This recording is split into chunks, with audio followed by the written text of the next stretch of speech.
Assalamualaikum warahmatullahi wabarakatuh. Alhamdulillah, pada kesempatan kali ini saya bisa berbagi ilmu dengan teman-teman siswa-siswi SMA Negeri 9 Tasikmalaya kelas 11 IPS. Mudah-mudahan bertemunya kita di sini ya, meskipun tidak secara langsung ya, pembelajaran kali ini lewat video pembelajaran, namun mudah-mudahan tidak mengurangi nilai-nilai yang terkandung dalam pelajaran sejarah ya. Perkenalkan, nama saya Adam Mubarok, mahasiswa Universitas Siliwangi jurusan Pendidikan Sejarah, asal dari Raja Pola. Sebelum kita ke materi, kita berdoa terlebih dahulu sesuai dengan kepercayaannya masing-masing. Berdoa, mulai.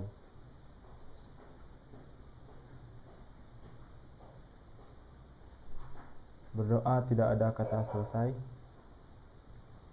Untuk presensi saya sudah kirim di Google Class ya, atau dikirim lewat Google Form.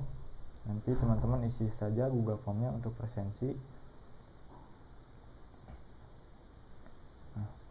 Untuk materi kali ini ya, mengenai kedatangan Jepang ke Indonesia. Sebelumnya teman-teman sudah membahas terkait Sumpah Pemuda ya, itu bibit-bibit pergerakan pergerakan untuk bangsa Indonesia bisa merdeka. Namun sebelum Indonesia merdeka, Indonesia itu dijajah terlebih dahulu oleh bangsa Jepang. Di sini ada judulnya Tirani Matahari Terbit. Kenapa sih harus tirani matahari terbit?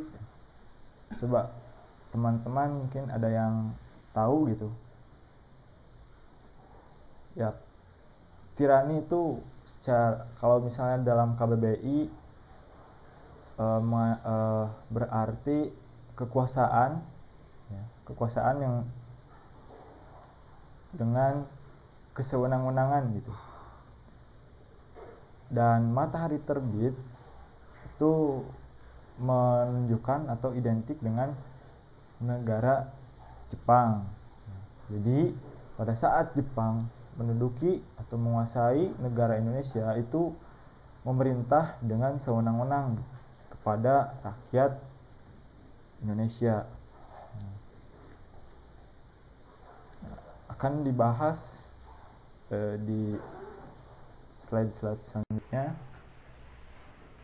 Nah, di sini ada kompetensi dasar.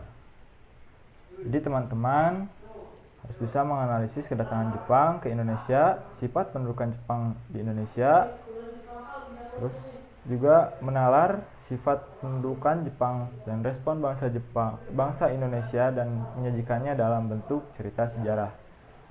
Di sampingnya itu ada peta ya, jelas ini peta Jepang. Namun saya ingin bertanya kepada teman-teman, ayo, untuk Jepang sendiri itu letaknya sebelah mana ya? Dekat dengan negara mana ya? Dan untuk perbatasannya itu dengan misalnya dengan samudera mana, atau dengan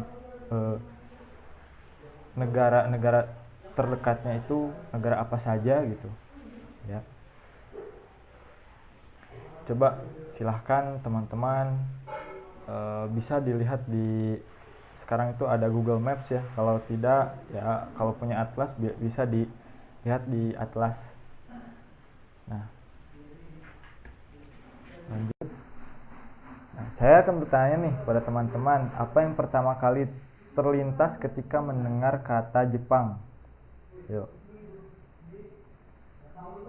Ayo, silahkan. Nah, saya mengambil contoh. Pertama itu ada di makanan. Makanan khas Jepang itu ada sushi, ada ramen sebenarnya masih banyak ya makanan-makanan khas Jepang, cuman saya hanya mengambil 2 contoh saja. Silahkan teman-teman pasti lebih tahu gitu terkait makanan atau kuliner-kuliner khas Jepang. Nah, sushi juga sekarang sudah bisa didapatkan ya di kita dengan mudah ya. Banyak sekali yang menjual sushi, terus ramen juga. Silahkan teman-teman tinggal datang ke MP, itu saya bukan promosi ya, itu ada kan di sana juga, atau di Jalan Hajat juga itu udah ada pedagang-pedagang ramen. Nah, terus ada juga anime ya, anime. Nah, anime ini pertama kali ada di Jepang itu sekitar tahun 1917 gitu. Namun untuk populernya gitu, untuk anime ini sekitar tahun 1960-an. Nah, dan saya mengambil contoh ini anime Doraemon ya, Doraemon, karena pas lagi kecil saya suka sekali gitu menonton Doraemon. Nah, Doraemon ini dirilis pada sekitar tahun 1980-an ya. Nah, bahkan sampai sekarang itu masih ada ya, terbaru itu Doraemon masih rilis. Dan ada juga ini anime Naruto. Naruto Naruto lebih ke sini lagi ya.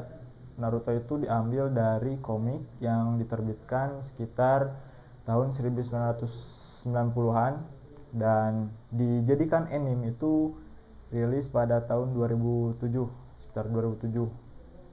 Nah, kenapa saya mengambil anime? Karena dilansir dalam kedutaan ya, blog kedutaan Jepang itu, untuk budaya modern anime itu termasuk budaya modern di Jepang gitu.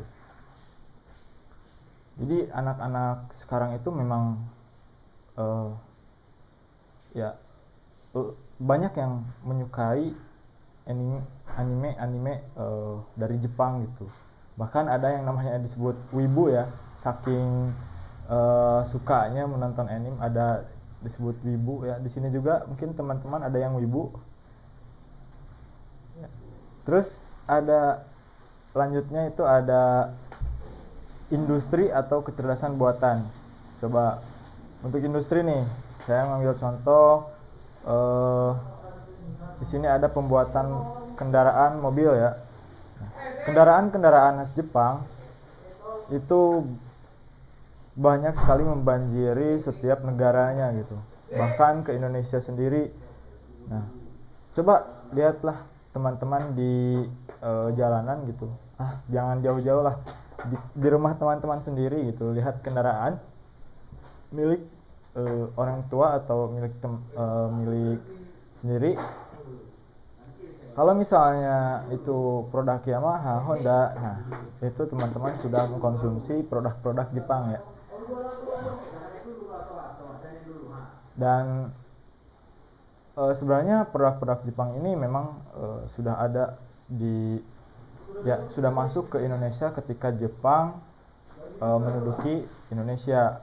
Bahkan Jepang menginstruksikan untuk lebih memakai produk-produk mereka lebih. Dan pada tahun pas Soekarno merdeka, Soekarno itu tidak suka dengan investor asing, atau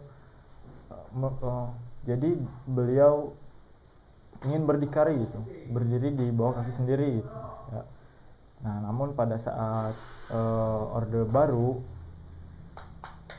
aset-aset ataupun aset-aset asing itu masuk, dan pada tahun 1970-an itu sempat terjadi penolakan terhadap produk-produk dari Jepang ya.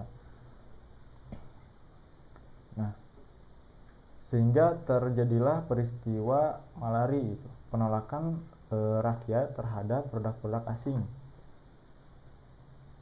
Nah, di sini juga ada kecerdasan buatan. Saya mengambil contoh untuk robot yang menjadi pelayan di sebuah restoran.